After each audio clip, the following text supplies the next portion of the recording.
पिंपरी चिंचवडचे गोल्डमॅन दत्ता फुगेंच्या खून प्रकरणातील सर्व 9 आरोपींना 21 जुलैपर्यंत पोलीस कोठडी सुनावण्यात आली आहे.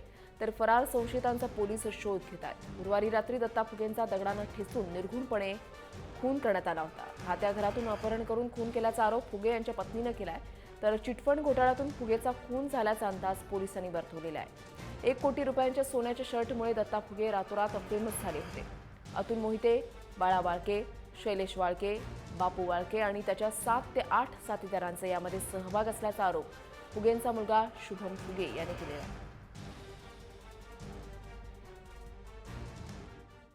अतुल मोहितेचा फोन आला होता. तो म्हणला पप्पांना बर्थडेला पाठव. तर मी म्हणलो ठीक आहे. नाही का, पप्पांचा नंबर स्विच ऑफ होता. मी पप्पांना कॉल केला, मम्मीला कॉल केला. मम्मीने फोन उचलला. मम्मी म्हणली पप्पांकडे येते. तर पप्पांनी मला बिर्याणी वगैरे आणायला सांगितलं. आणि तू म्हणले तू पुढं जा निगडीला. नाही का, मी घेतली आणि तिथं मग इकडं आलो.